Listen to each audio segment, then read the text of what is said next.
Thank you, Guy, and good afternoon and welcome. Just give people a minute just to settle in. So as Guy has described, our objective during today's presentations is to provide more detail with respect to our priorities and to show how all of these four key priorities will contribute to improving the performance of our business. We firmly believe that whilst undoubtedly the economic environment still has some uncertain characteristics, the overall trends that we're now seeing within our business are actually very positive in terms of our growth prospects over the coming years. In our core business, we have actually seen some of the effects of the pent-up demand that we spoke about last year during our results now beginning to come through. The improving trend that we saw in our second half results was mainly due to the success of our traditional products. New customer sales in many of our core products grew year over year as the market showed some propensity to modernise their technology environments, having undoubtedly delayed decisions during the recession. We're still also seeing good demand for upgrades to our existing installed products, and our upsell opportunity is proving to be particularly significant. We sometimes forget that our large installed base of small business product users still provides a very fertile base of leads for our mid-market product portfolio. But further than this, we actually see that SMEs are as willing as they've ever been to adopt technology in helping them manage their business processes more effectively. These technologies saw their initial take-up by the consumer and in that market, but they're now being leveraged by SMEs. This has certainly been true in mobile for some time, but the ubiquitous availability of the web means that SMEs are now demanding that they can get access anytime, anywhere to business information. And they see the web as a very powerful tool for real-time interaction with their accountants, their suppliers, their partners, and indeed their customers. In addition, the use of the web in multi-channel marketing campaigns is increasingly influential. Given that Sage's fundamental purpose is to help our customers manage their business processes, we feel it's absolutely an active role that we need to play in helping SMEs make this technology relevant. One of the great strengths of our business is the sheer scale of our customer base. We have market-leading products not only in the entry-level and small business market segments, but also in the mid-market. Whilst around 80% of our 6.3 million customers have fewer than 25 employees, perhaps sometimes we don't talk enough about the literally hundreds of thousands of mid-market companies who use market-leading solutions from Sage, such as ACPAC, Sales Logic, Sage 200 and Sage ERP X3. Not only is this a very substantial installed base, but we are continuing to add increasing numbers of new customers to it. Our unparalleled ability to access that customer base through our 28,000 business partners and 40,000 accountancy firms who are members of Sage Accountants Clubs around the world is another key strength that we have. Of course, whilst there's been substantial organic activity in developing this customer base over the years, and it's now 30 years that Sage has been a company, it's also been a key element of our strategy to add to our customer base and indeed our distribution through acquisition. So this strategy has certainly allowed us to enter new geographic markets with strong local product offerings, but also good local distribution. However, an inevitable consequence of this acquisition strategy has meant that by the end of 2006, the group really needed to undertake some consolidation, particularly around key areas such as brand, leadership development and technology. These are projects we've spoken very little about externally to date, because obviously they've been internally focused projects. But we actually feel that without this crucial step in the development of Sage as a business, we would not be in the position we feel we're in today to now refocus the group on growth. So let me begin by talking a little bit about brand. Over many years, the Sage brand has developed strongly in many markets. However, in others, rather than the Sage brand, extremely powerful local product brands have tended to dominate. Inevitably for a business that's undertaken over 40 major acquisitions, the brand had begun to become a little diluted through fragmentation. So in October 2007, we launched a project that has refreshed the Sage brand, bringing more consistency not only to the look and feel of how it is represented, but also to what it stands for. Consequently, we've seen it strengthen in many geographic markets. We've certainly built on the strength of local product brands, many of which are market leaders, whilst redeveloping the essence of the Sage brand around our aspiration to deliver an extraordinary customer experience. Customer experience is a key focus around all of our businesses. It encapsulates every interaction we have with our customers, our business partners, our prospects, and indeed our stakeholders. This is undoubtedly a multi-year project, but we believe it will be a major contributor to the future growth of our business. The success of the brand project can be seen from the greater cohesion of our businesses around the world. The development of a global brand identity has also made it easier for us to operate our global products, such as Sage ERP X3 and Sales Logics. This work, of course, should also make it easier for us to integrate newly acquired companies into the group. Let me talk a little bit about our leadership development.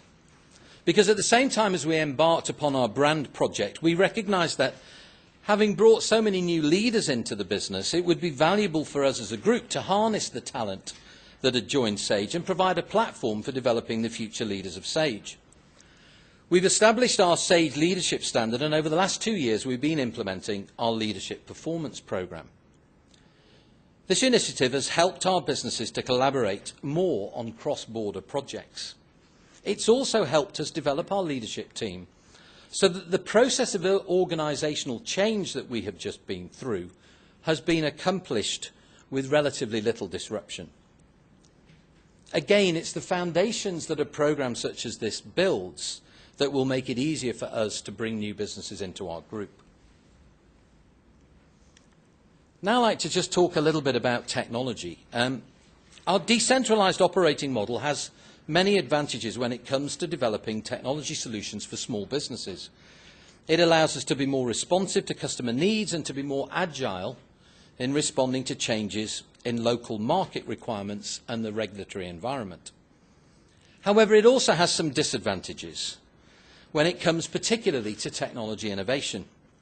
As many of our businesses had developed independently of one another, it was inevitable that we would have some level of duplication and possibly not enough coordination when it came to building next-generation solutions. Under the leadership of Klaus Michael, our Group Chief Technology Officer, we have an active group-wide technology committee that ensures the establishment of standards and policies which minimise the duplication and facilitates the sharing of technology developments around the business.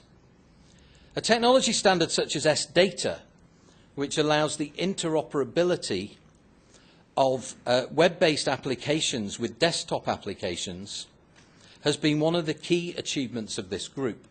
It allows the data, or indeed a defined subset of the data, held in a desktop or perhaps web-based application to be accessed by a web service. So a software as a service application, such as our email marketing service, can access contact information that may be held in a desktop application. This is one small example of a connected service, which we're going to talk about later.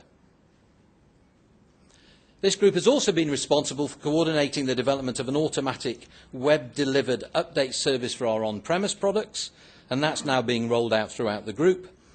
And also it has developed our single sign-on technology, which is similarly shared and has been used in the development of Sage 1. We are now moving towards a goal of increasingly sharing objects and subcomponents in order to better leverage our technology development spend and to speed up the delivery of new products and services to our markets. So whilst we've been busy managing our business through an extremely tough economic environment, we've also been laying the foundations for the next phase in the group's development. We believe that Sage today is a far more integrated global business, sharing more technologies and business practices than ever before. We operate relevant businesses on a global rather than local basis, yet we are still decentralised and local where we feel it is appropriate. So during the course of our programme today, we'll discuss how we plan to grow our business and demonstrate some of the activities that we've already got underway. Growth for Sage is going to come from a number of sources. We can clearly grow by attracting new customers, but especially by attracting new customers with our expanded range of offers. We can grow by selling more to our existing customers or by expanding the range of services offered under the heading of a support agreement. And of course, we can grow by entering new higher growth market segments. To give an example, you will hear later today about our payments businesses in the UK, the United States and South Africa, and how they are attracting new types of customers into our business at an earlier stage in their life cycle. For example, Sage Pay in the UK, which provides an online card processing payment gateway for web-based retailers, now has over 32,000 customers. But of these 32,000 customers, only around 8,000 are at their stage of development where they would need a fully featured accounting solution. The other 24,000 customers, therefore, have become Sage customers far earlier than would have historically been the case had we only had Sage 50 or a payroll offer to take to those businesses.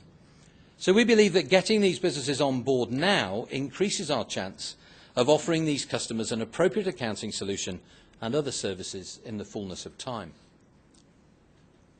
Some of our other businesses, online businesses such as Billing Boss in North America, Sage One in the UK, or our SaaS payroll business in Germany, Einfach Loan, are also bringing new types of customer, where we might not necessarily have been the natural choice as their accounting software provider.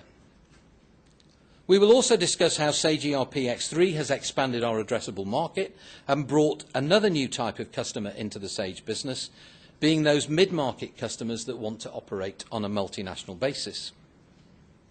Within this business, X3, we are also seeing the benefits again of this substantial small business installed base.